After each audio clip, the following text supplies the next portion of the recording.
Pingüino Multimedia, con el auspicio de Colegio Particular Novelius, lealtad, nobleza, sabiduría. Comercial Termo Austral, fábrica de ventanas. Global Motors, concesionario oficial de Nissan en Punta Arenas. Varmont, la seguridad y entrega a tiempo de su envío es nuestro compromiso.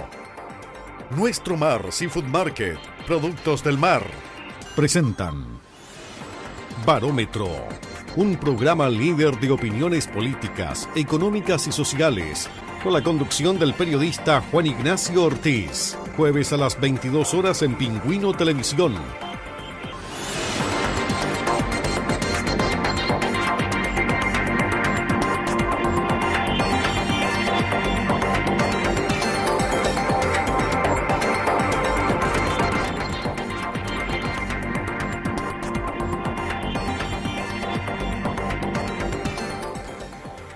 Bienvenidos amigos, otra edición más del Barómetro. Comienza acá en Pingüino Multimedia. Estamos partiendo un programa que va a ser muy especial. Tenemos un gran invitado y a través del Zoom ya lo estamos contactando.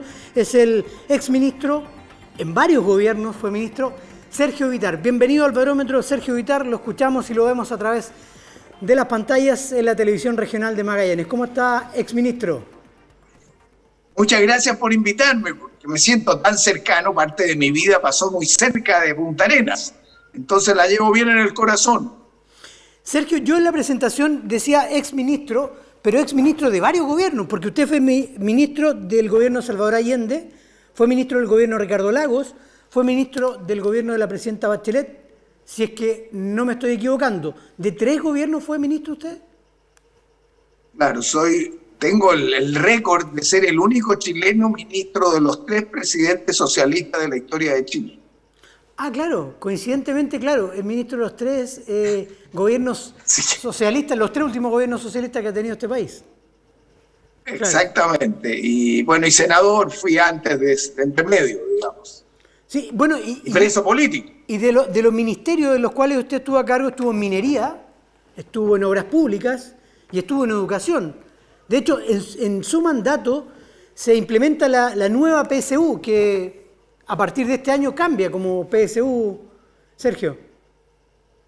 Claro, hasta ese tiempo había un sistema que se denominaba la prueba de aptitud académica. La cual la dimos varios. Entonces generaba muchos problemas, porque era un tema, en ese tiempo la prueba de aptitud académica, el gran alegato que hizo, porque eso lo decidían los rectores, no lo decide el Ministerio de Educación.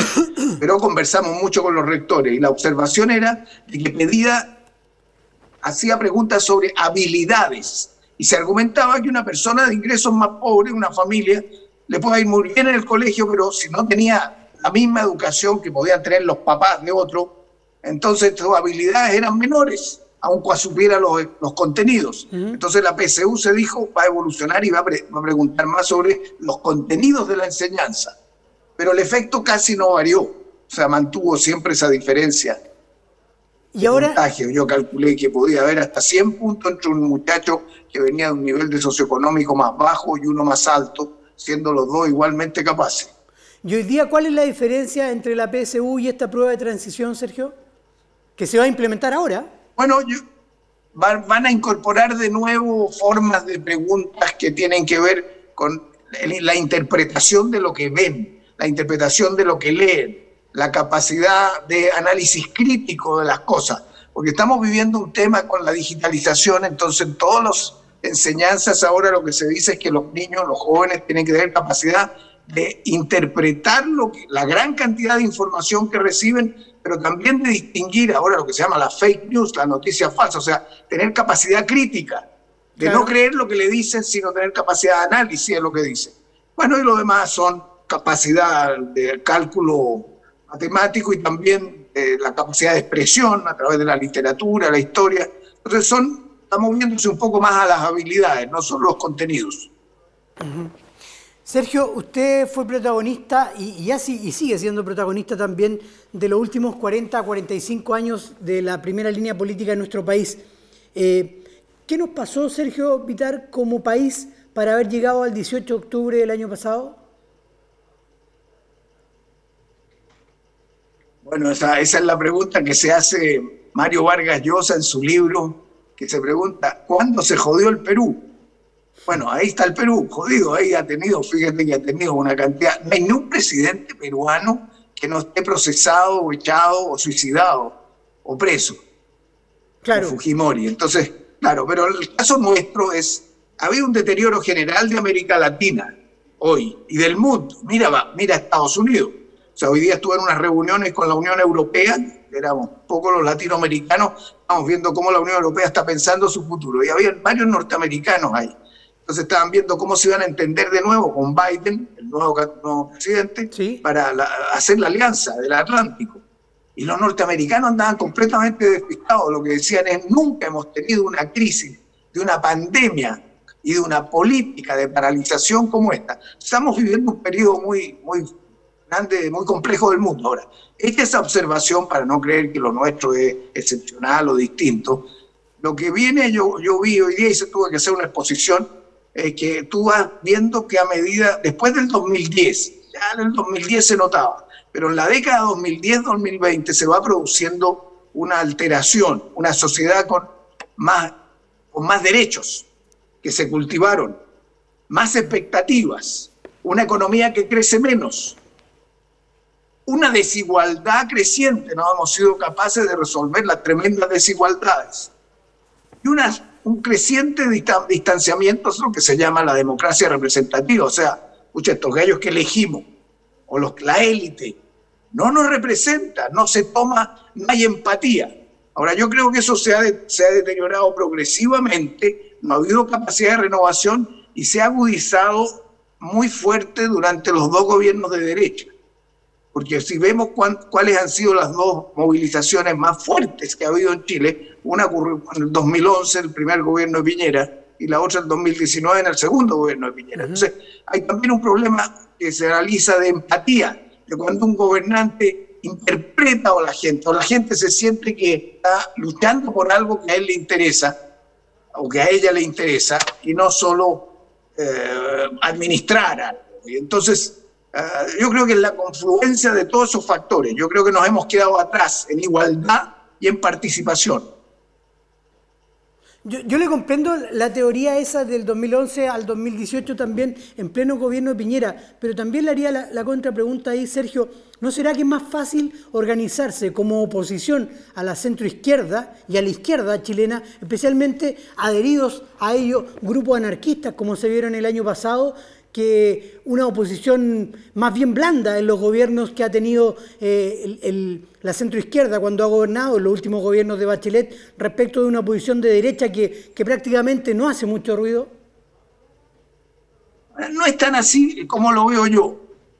No olvidemos que la del 2011 no tiene nada de anarquismo, es un gran movimiento estudiantil, sí, muy potente, que logra además universitario, porque claro, hay que reconocer que en el 2006 ocurre algo parecido con la educación secundaria del primer gobierno de Michelle Bachelet. Sí. Entonces son procesos que no necesariamente están correlacionados con la línea política del gobierno, pero si un gobierno aparece, como ocurrió en ese momento, y después, parando la reforma electoral, parando la reforma constitucional, parando la reforma de pensiones, parando la reforma laboral, porque tú piensas que es distinto, claro, eso también genera una reacción que no es de los partidos, porque fíjate que las dos cosas los dos procesos que estamos viendo, el 2011 y el 2019, pasan por arriba de los partidos. Casi no hay ningún partido que esté activando eso.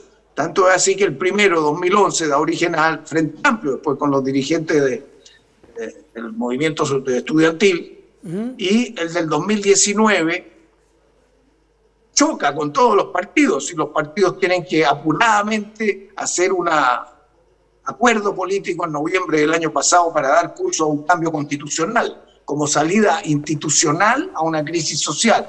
Entonces, lo que ocurre con el anarquismo, que es tu pregunta, eso es un fenómeno, yo creo, anexo a la movilización social que provoca violencia y es arrastrando también a delincuentes, claro. Y es un fenómeno que también pasó ahora en Estados Unidos, que suele ocurrir y que hay que separar completamente. Una es la movilización social, la otra estos actos violentos. ¿Y por qué se sumó el anarquismo y la delincuencia también ahora del 2019 Sergio, ¿vieron muy debilitado al gobierno? Sin duda hay una reacción fuerte al gobierno de parte de algunos, pero también hay un grupo que nos ha costado mucho entender, porque los que han provocado esa violencia, que queman un metro, que queman bienes públicos, que queman iglesias, al final están en contra del movimiento social que quiere cambios para mejorar la calidad de la vida. Claro. Si tú le quemas a una persona al metro donde se mueve el grueso de la gente, esos son grupos anarquistas que estarían en contra de cualquier sistema institucionalizado. Y en ese vacío se sube la delincuencia, se sube la gente que vende droga y que quiere atacar las comisarías. Entonces hay que tener muy claro en una democracia lo que es una movilización social legítima de lo que es la violencia destructiva de la institucionalidad. Y ahí nos ha costado. Lo mismo pasa en la Araucanía. Entonces, tenemos un problema de inteligencia, de reforma policial, de capacidad de encontrar, y ese tema no lo hemos resuelto ni derecha ni izquierda. Entonces creo que ese es un problema más estructural de Chile y es uno de los desafíos que tenemos que enfrentar ahora. Ahí Sergio, tenemos que unirnos los chilenos para enfrentar eso. Pero usted que fue miembro del gabinete de dos gobiernos posteriores al año 2000, de dos gobiernos socialistas en Chile, con Ricardo Lagos y con Michelle Bachelet, todo esto que se estaba planificando, no sé si decir planificando de una forma, pero sí que ya estaba ocurriendo en las calles de Chile, ¿esto no se olfateaba al interior de la moneda? Los distintos gobiernos, ya sea Lagos, Bachelet, Piñera, ¿nunca pudieron prever lo que se venía? Es lo que se llama en todas estas... A veces las cosas están ahí y uno no las ve o no las quiere ver. Pero yo diría que hasta el 2010, o sea, estuve en el gobierno de Lagos, antes como senador, en los gobiernos de Edwin y Frey, y después en el gobierno de Lagos y después en el gobierno de Michelle Bachelet, nunca tuvimos expresiones de esta naturaleza. Lo que sí detectamos era un descontento que iba creciendo, los partidos que se iban debilitando, pero no a ese punto. Siempre pensamos que esto se podía remontar. Había gestos también, acuérdate, en el gobierno de la presidenta Bachelet, cuando un estudiante le tiró el jarro de agua a la ministra de Educación, sí, Mónica Jiménez, que falleció hace poquito, era una gran mujer. Entonces ahí empezamos a detectar ciertas reacciones de rechazo, pero que además quebraban las reglas de comportamiento democrático. A mí nunca me pasó, pero también recuerda a la presidenta Bachelet en un momento en que hubo un problema en el sur, y la gente le dijo, muévase de aquí, salga de acá. O sea, había un malestar y un rechazo, pero nunca atisbamos que hubiera un grado de violencia de esa naturaleza. Eso yo veo que se acelera mucho en el 2015-2020, más bien. Y yo creo que la Araucanía está vinculado también a eso. O sea, si tú puedes cometer actos de quema, incluso atentando contra dirigentes mapuche, y no hay capacidad de contener, se generaliza. Entonces, este es un problema de la violencia en las democracias contemporáneas. Es decisivo parar, porque si no, tú no vas a poder tener gobierno democrático. Es clave lo que usted está señalando, esa teoría de 2015 a 2020, cuando se producen muchos problemas en la Araucanía, pero también el ciudadano de a pie, como usted, como yo, como cualquiera, ve que en este país hay demasiada impunidad. ¿Existe demasiada impunidad hoy día en Chile, Sergio Bitar? Chile, o sea, si comparo con el resto de América Latina, y por eso siempre le digo a gente, comparemos, Chile es uno de los países con menor grado de delincuencia desde el punto de vista de los homicidios. Hay mucho grado de delincuencia desde el punto de vista del robo. En robo somos de los primeros, claro, pero en homicidio de los más bajos. Chile debe tener unos 5 por 100.000, que es la cifra como se manejan, entonces al año. Los países más bajos son 2 o 3, pero los más altos son 80, como puede ocurrir en Centroamérica. Entonces, pero se va produciendo un grado de rechazo y al haber impunidad, de ruptura de las reglas democráticas que son fundamentales para que uno se pueda entender. Falta de diálogo, falta de representación, falta de un espacio donde yo tengo que tomarme en la calle y quemar unos neumáticos para que venga la gente y me escuche. Entonces, claro, una de las fallas que está ocurriendo en la democracia contemporánea y en Chile también es que no tenemos instancias de diálogo instaladas que permitan de manera regular una deliberación razonable entre las personas, de manera de escuchar antes, detectar antes, y no solamente ver cuando se produce la explosión. Eso va degradándose y yo diría que puede haber habido una complacencia o un acostumbramiento. Y esto de la pandemia y de la crisis social nos golpean la cara y yo espero que haya una capacidad de reacción, porque no la veo todavía, pero debe haberla para salir adelante. Por eso, y ahí, Sergio, ha pasado un año del estallido social del 18 de octubre, un año y un mes prácticamente ya. ¿La nueva constitución o el proceso constituyente puede ser la salida y la solución a esa enorme cantidad de problemas que traemos de arrastre? Es un camino, y yo por eso voté apruebo, y por eso consideré que con toda la debilidad del sistema político chileno, el acuerdo que hubo transversal de derecha a izquierda, de dar una salida entregándole un mandato al ciudadano, a la ciudadana, de ir a votar y decir, ¿quiere usted que entremos en un proceso de constitución? ¿Quiere usted que sea por una asamblea constituyente o por una asamblea mixta? Eso, mirado de afuera, de todos los latinoamericanos con que tú hablas y de otras partes, dicen, los chilenos parecen haber encontrado un camino institucional para encauzar la demanda social. Y entonces, ahora nos vamos a poner a prueba. Tenemos que hacer la elección, tenemos que fijar un reglamento y tenemos que ver la capacidad de entendernos, porque una constitución no puede ser que un grupo se impone al otro. Tiene que ser un conjunto de reglas que sean aceptados por todos, digamos. El que es mayoría hoy día puede ser minoría mañana. Y en medio de toda esta explosión social que ocurre hace un año y un mes, como lo señalábamos, Sergio, se nos viene la pandemia en Chile. ¿Cómo cree usted que ha sido manejada la pandemia? Porque está a punto de aprobarse incluso ya el segundo retiro del 10%. ¿Usted está de acuerdo en ese retiro del 10%? ¿Han sido débiles las respuestas que ha dado el gobierno respecto de la crisis que está afectando a muchas de las familias de nuestro país? Bueno, hay dos preguntas, la pandemia y el 10%. Sí. Parto con voy a lo primero. En el caso de la pandemia, no podemos estar contentos cuando Chile se encuentra hoy día el orden cercano a los 800 muertos por millón de habitantes, que es de las cifras más altas. Nosotros estamos todavía entre los 10 más altos del mundo de muertos por habitante. Claro, alguien puede decir, sabe, lo que pasa es que los otros no están midiendo bien.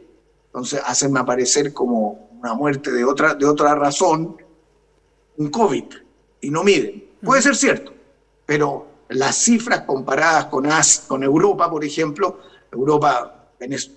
Bélgica está un poco más arriba, nosotros estamos, España un poquito más arriba, pero nosotros estamos más arriba de Francia, más arriba de Inglaterra, más arriba de Alemania.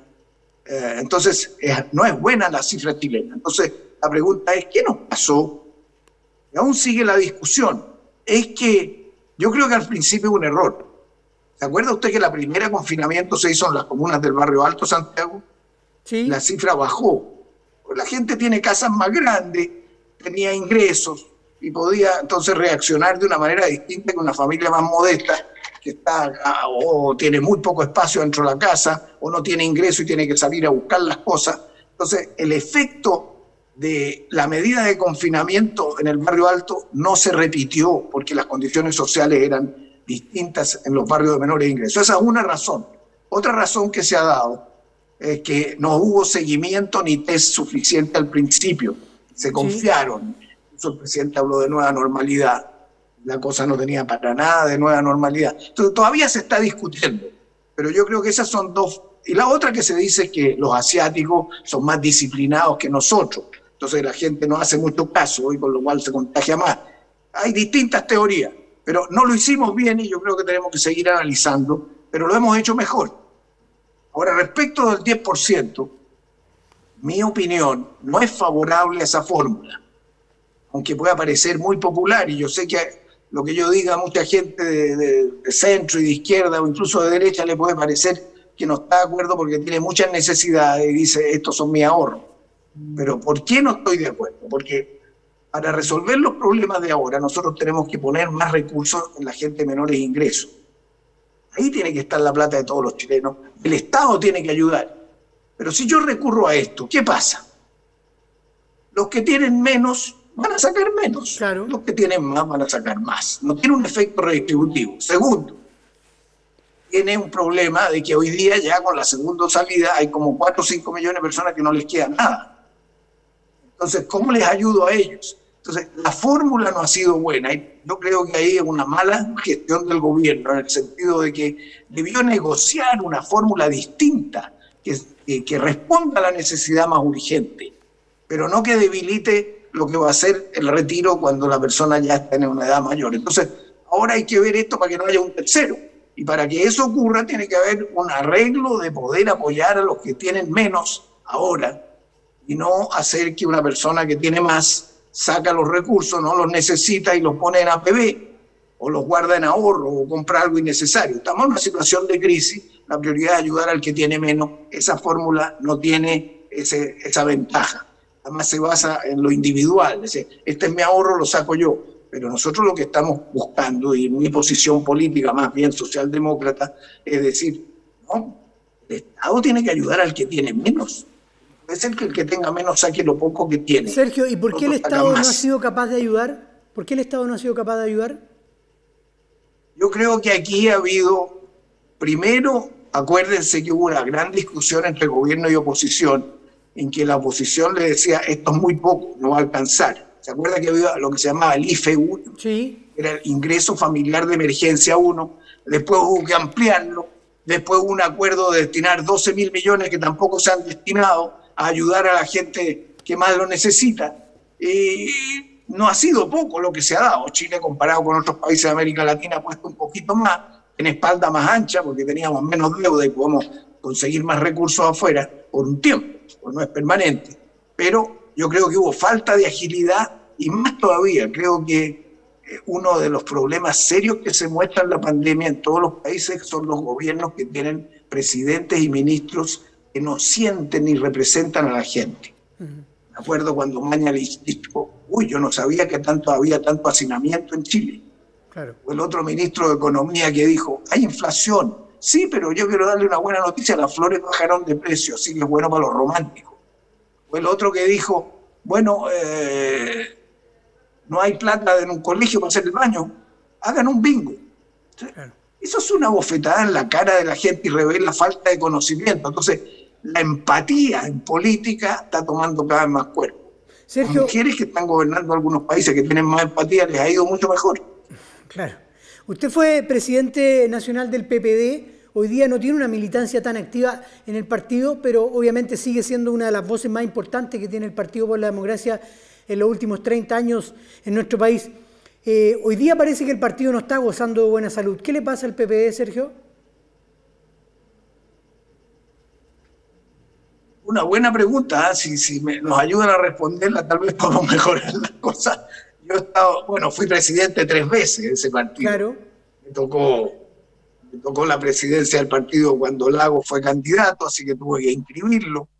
Y antes y después con Michelle Bachelet al comienzo, y durante Frey, en fin. Así que he visto cómo los partidos se debilitan en general. O sea, el problema que tenemos en Chile, a propósito de lo que conversábamos antes, sin partidos no hay democracia, pero con partidos débiles se nos complica mucho.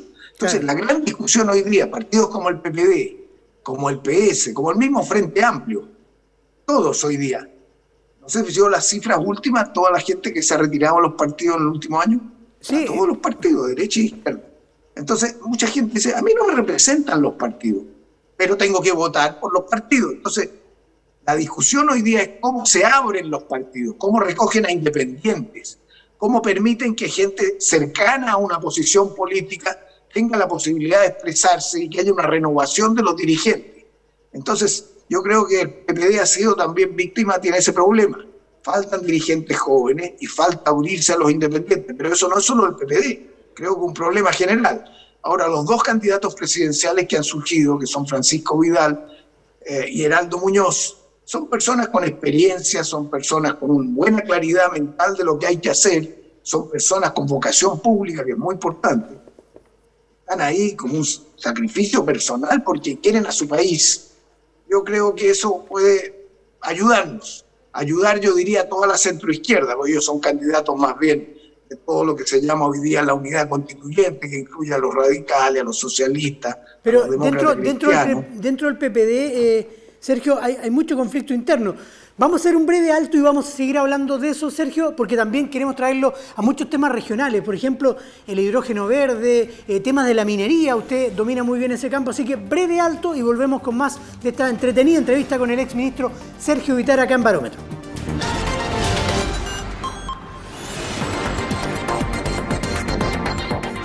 Pingüino Multimedia, con el auspicio de Colegio Particular Novelius. Lealtad, nobleza, sabiduría. Comercial Termo Austral, fábrica de ventanas. Global Motors, concesionario oficial de Nissan en Punta Arenas.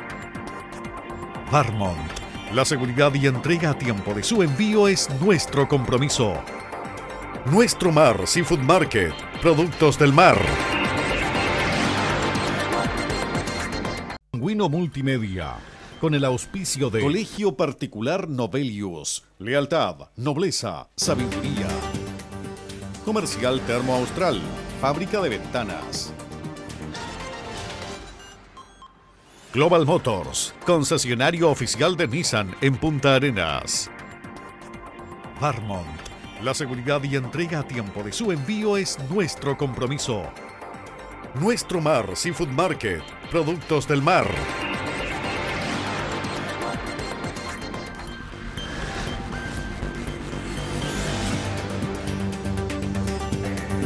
Regresamos al segundo bloque de Barómetro. Estamos en contacto con el exministro Sergio Vitar, quien es el invitado de hoy. Sergio, estábamos terminando el primer bloque y hablando un poco de su partido, del PPD, que cuesta un poco ponerlos de acuerdo a algunos.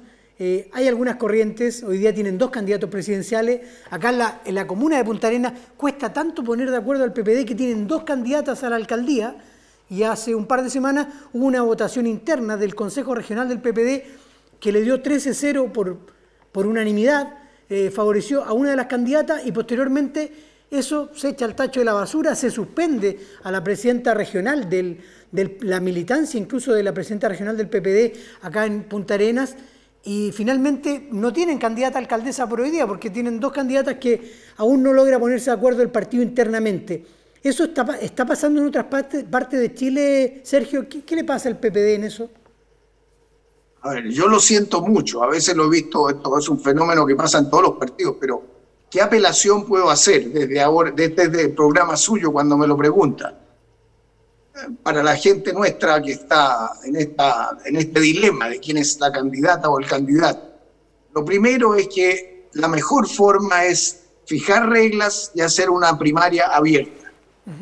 Abierta para que voten o todos los miembros del partido o toda la gente que quiera votar, de la ciudadanía, porque el candidato va a ser para toda la gente.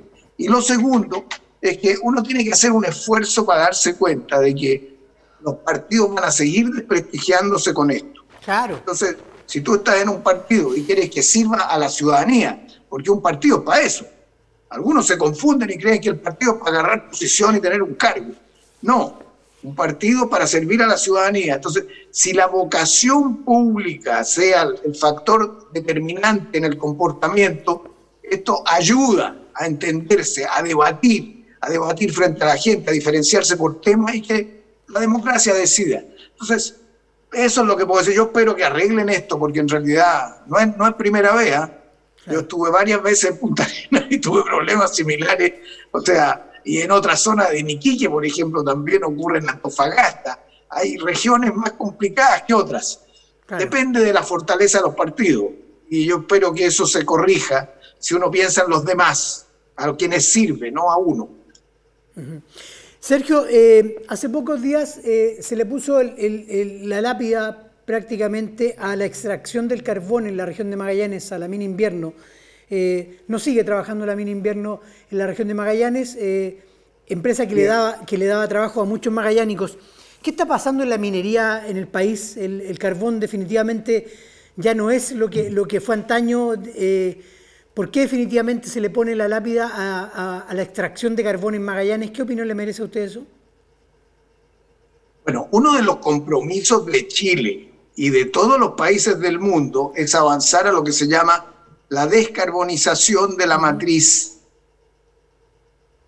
eléctrica. Claro. Nosotros no tenemos casi producción de carbón, salvo esta que va quedando.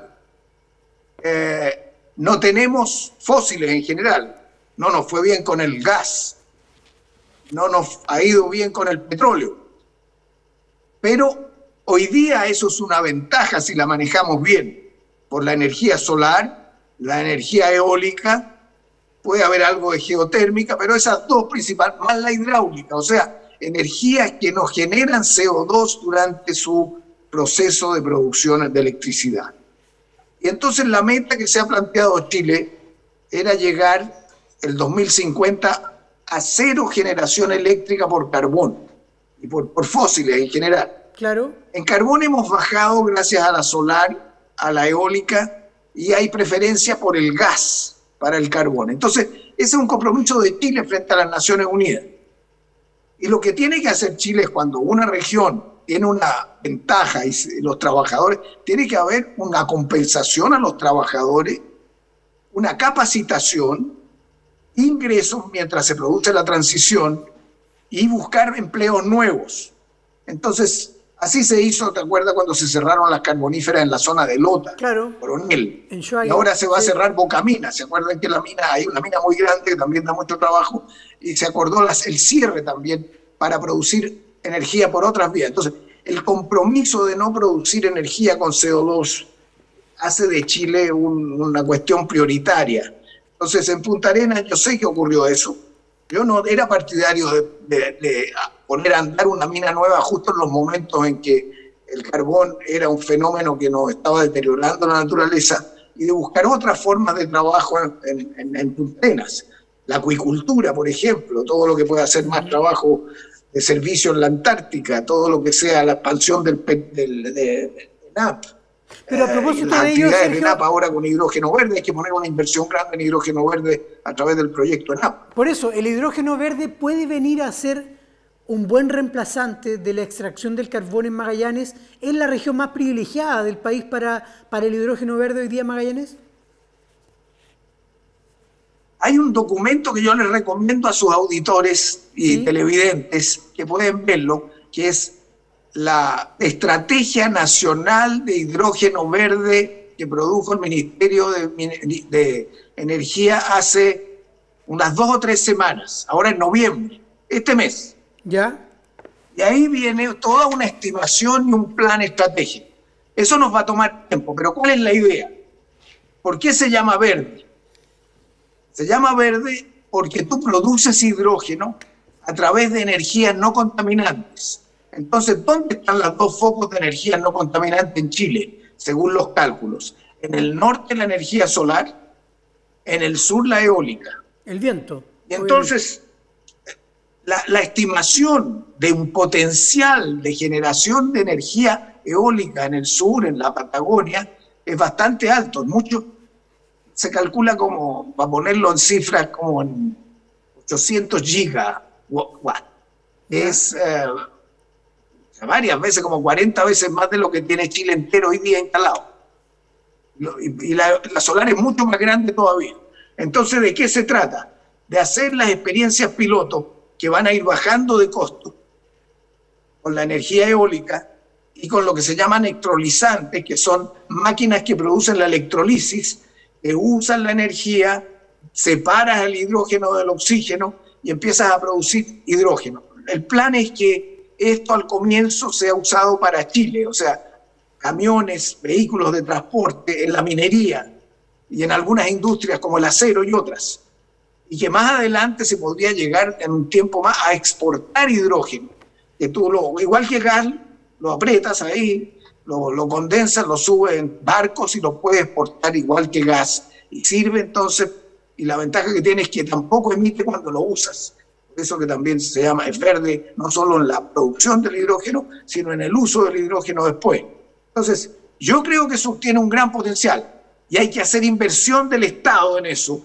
Y me parece bien que ENAP incluso pueda generar nuevas actividades y pueda brotar de nuevo. ENAP fue una empresa muy importante, Se hizo una reforma, ustedes saben, de la ANAP ahora hace unos pocos años atrás con la presidenta Bachelet, que se le extendió el mandato legal para que pudiera producir y generar energía, no solo petróleo.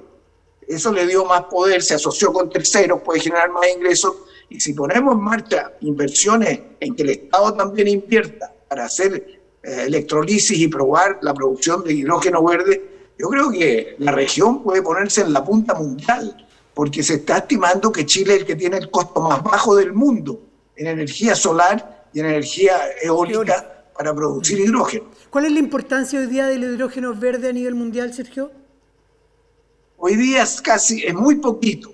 Los que han avanzado más son los chinos. ¿Ya? Pero en el total, si tú dices, de cada 100 megawatts de potencia instalada o megawatt hora de energía producida, o sea, es mucho menos del 1%, no es casi nada. Lo que sí se está viendo que frente a la crisis del cambio climático, la presión mundial y la presión ciudadana por evitar los efectos del cambio climático y los desastres naturales va a acelerar el uso de tecnologías verdes.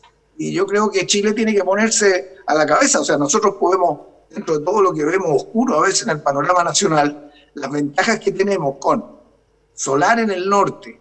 Acabamos de conectar el sistema eléctrico del norte con el del centro. Reforzar eólico en el sur y bajar los precios. Por ejemplo, en toda la zona sur, es absurdo que un habitante de Punta Arenas o de Coyhaique tenga que pagar mucho más por la energía que uno del centro. Yo creo que vamos a tener que poner subsidios cruzados, como hacemos incluso con los tags de los autos, cuando pasan por una autopista. Entonces, los que ganan más sacan recursos ahí y ponen de manera que los precios se vayan igualando. Yo creo que nosotros deberíamos seguir una política que tanto en energía como en agua nosotros tengamos el mismo nivel a nivel mundial, de nacional, y compensar con subsidios cruzados. Entonces, pero el sur yo creo que puede transformarse en la región de Magallanes, que siempre ha sido líder, el líder también en verde, o sea, la producción de hidrógeno, entre otras cosas. El hidrógeno verde convertiría a Magallanes en una región pionera, y el hidrógeno verde podría ser el futuro también de la extracción, llamémoslo entre comillas, para una región que se ha visto acostumbrada en las últimas décadas a vivir de ello. Y cierto, porque acuérdense, cuando se expande, el momento de mayor expansión es con el petróleo. Después se empieza a hacer la transformación al gas con ENAP. ENAP juega un papel muy importante. Además, acuérdense que es una empresa con mucha ingeniería, o sea, con bastante capacidad técnica, incluso para asesorar, como lo hizo a terceros países. Eso se ha ido perdiendo un poco, pero yo creo que se puede recuperar fuerte con esto. O sea, si nosotros hacemos una prueba piloto, hacemos una planta piloto, que yo espero que se ponga en marcha luego, con recursos internacionales que hay para experiencias de este tipo, claro que se va a transformar y tú vas a tener que atraer a más profesionales, más técnicos, dar más trabajo, más ciencia. La misma universidad puede transformarse en un foco también de atención científica para abastecer estas labores. Y también después para el transporte, por ahí todos los barcos que pasan en esa zona también pueden ser mañana barcos que transporten esos productos al Asia o otras zonas.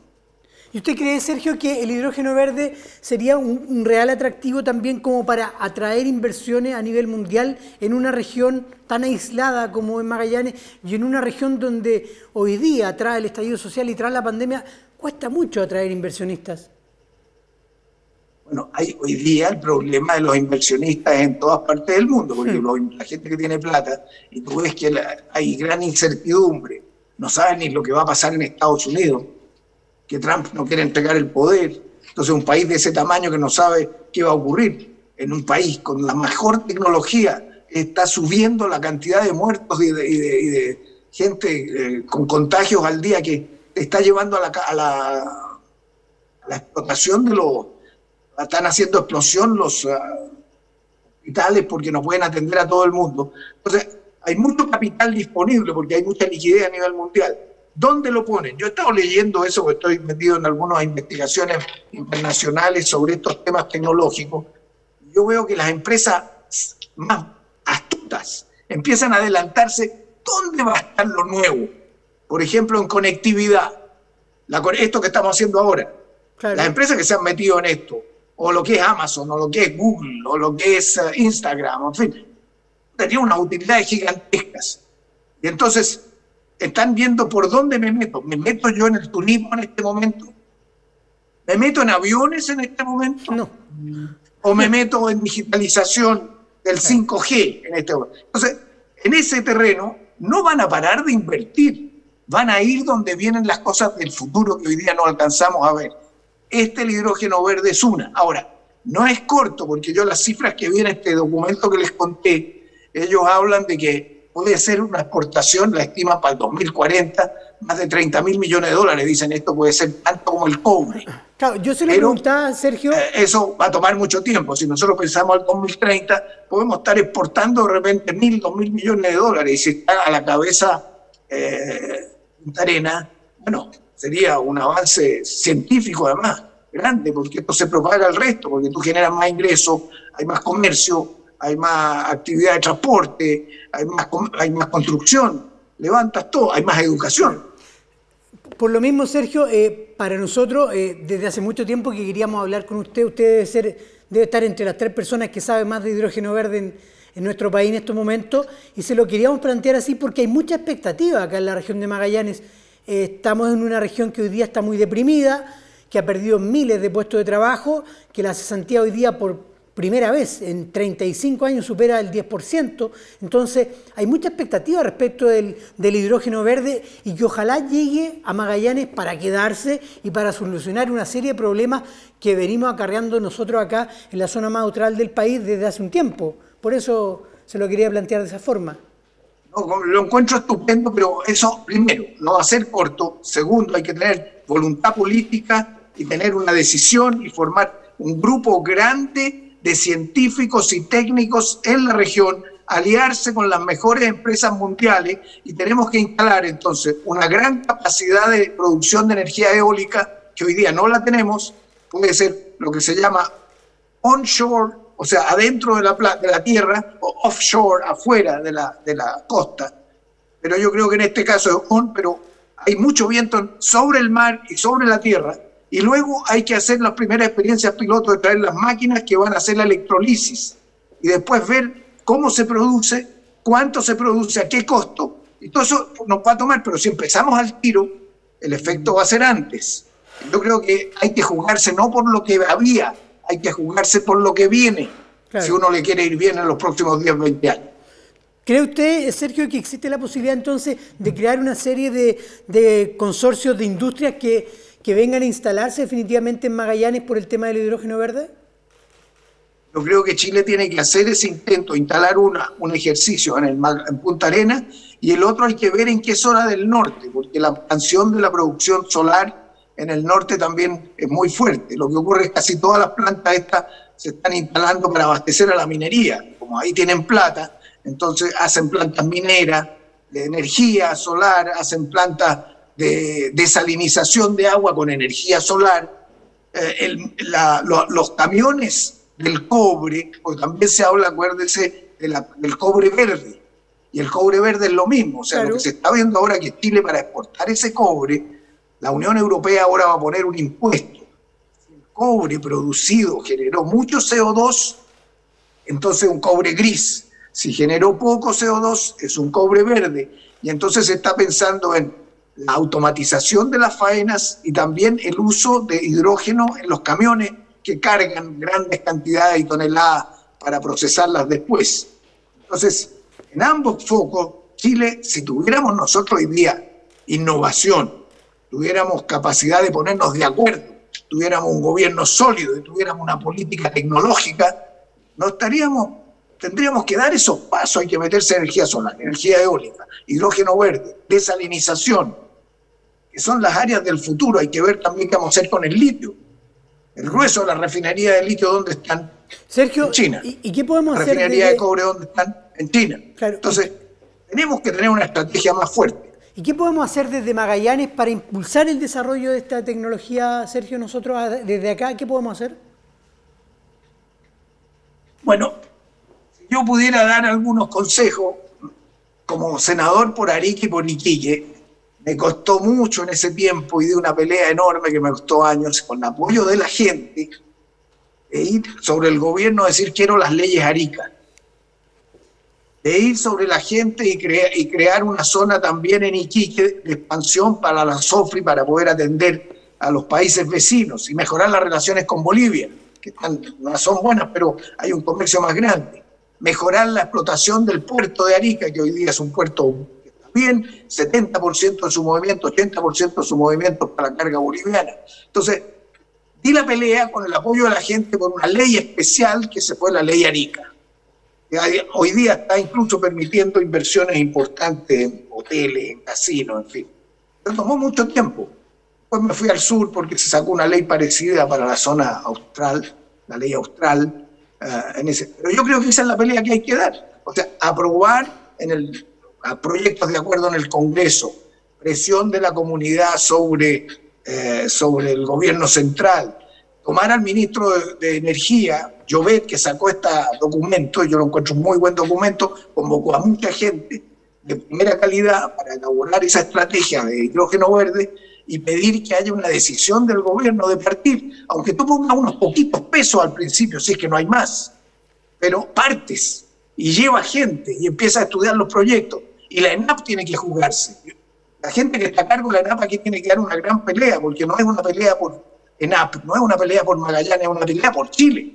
Y Magallanes tiene que ser el foco, como lo fue en la pelea de Magallanes y de la ENAP por el petróleo, que era también para Chile. Claro. Entonces, yo creo que hay que juntar todas esas fuerzas. La comunidad es fundamental. Si la gente de Punta Arenas se pone las pilas, presiona a las autoridades presionan al gobierno central y se toman medidas, si la universidad se involucra más y se piden recursos para eso, tú lo pones en movimiento. Y entonces que no quede una idea en el aire. Uh-huh. Por último, Sergio, usted vivió un hecho muy importante durante su vida acá en la región de Magallanes precisamente, y ello le llevó a escribir un libro que hoy día está en diversos idiomas, en inglés, en español, en italiano, hasta en ruso se me ocurre que ya debe estar, Isla 10. El libro hoy día ya se puede digitalizar, ya está digitalizado y la gente lo puede bajar rápidamente de internet. Se hizo una película también, que fue una de las películas más exitosas de la última década en nuestro país. ¿Qué recuerdos hay, Sergio Vitar, de Isla Dawson? Bueno, yo quiero contarles que cuando escribí ese libro, a propósito de lo que estábamos hablando ahora del hidrógeno verde, yo estaba exiliado. Tuve un año preso ahí mismo, en la Isla Dawson, con muchos compañeros de Punta Arenas y sus familias, y después me fui a escribir ese libro, pero cuando lo escribí, yo no estaba pensando en algo que fuera un éxito de nada. Lo pensé porque dije, yo quiero que mis hijos y los hijos de mis amigos sepan lo que pasó. Y yo me puedo morir y desaparecer, pero que quede una parte de la historia. Bueno, y la cosa resultó mejor de lo que yo pensaba, que no tuvo otro afán más que el de transmitir. Entonces, esta película vino Miguel Litín, acuérdense, Miguel Litín es el gran cineasta que hizo la película sobre este personaje del guacho, el chacal de Nahuel Toro, que es fenómeno nacional, y lo hizo cuando tenía 20 y tantos años. Él la tomó y la hizo. Y tuvimos la suerte, yo estaba de ministro también, claro, estaba de ministro de Educación, y Michelle Bachelet estaba de ministra de Defensa. Entonces, ¿gobierno de Ricardo Lagos? No recuerdo que con Ricardo Lagos hicimos una visita, todos los presos a Dawson en el año 2003, fue la televisión, fueron los militares, hicimos toda una especie de reencuentro de los chilenos ahí que sufrieron, y estaba la gente de la Armada también, que era otra gente, no era la misma, y presentamos el libro allá, en fin. Entonces, es una cuestión que queda en el corazón y que uno la escribe para los demás, para los hijos, para los nietos. Entonces, yo a ellos quiero decirles ahora a través de su programa, que todos los que conocieron Dawson y lo que pasó, los familiares y la gente interesada en la historia, pueden entrar Biblioteca Nacional Digital. Esto es la Biblioteca Nacional de Chile, sí, pero tiene una sección digital y usted puede buscar por autor.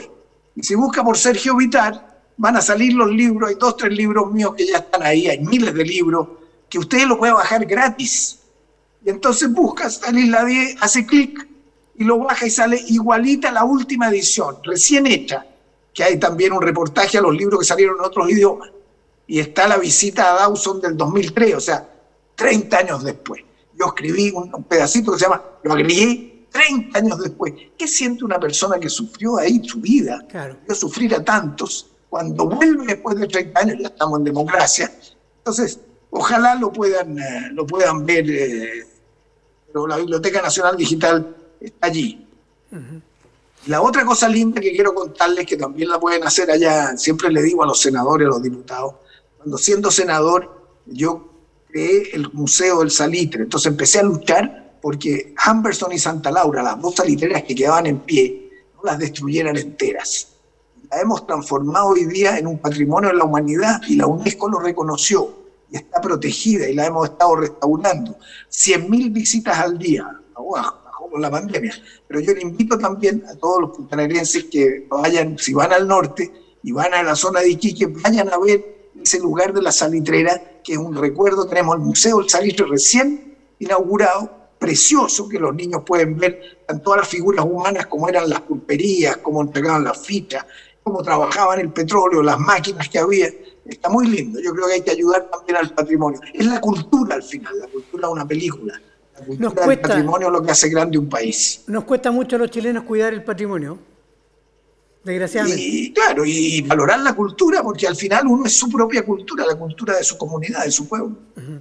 Así es, Sergio. Le quiero agradecer y mandarle un tremendo abrazo virtual, Sergio, por haberse dado el tiempo para estar hoy día 1 hora conversando con Barómetro de Pingüino Televisión, acá en la zona más austral del mundo, acá en la región de Magallanes.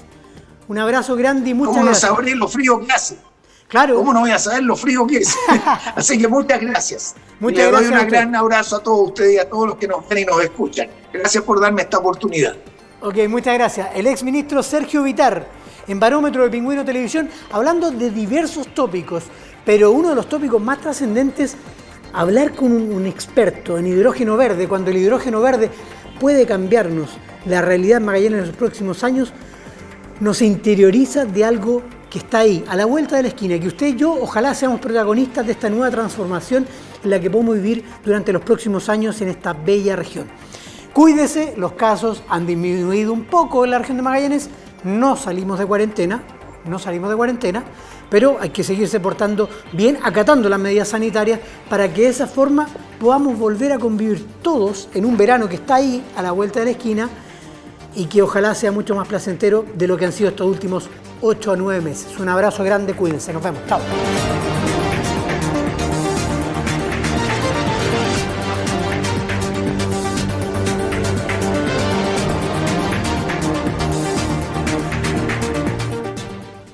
Pingüino Multimedia, con el auspicio de Colegio Particular Novelius, lealtad, nobleza, sabiduría. Comercial Termo Austral, fábrica de ventanas. Global Motors, concesionario oficial de Nissan en Punta Arenas. Varmont, la seguridad y entrega a tiempo de su envío es nuestro compromiso. Nuestro Mar Seafood Market, productos del mar. Presentaron Barómetro, un programa líder de opiniones políticas, económicas y sociales. Jueves a las 22 horas en Pingüino Televisión. Barómetro, un programa de Pingüino Multimedia.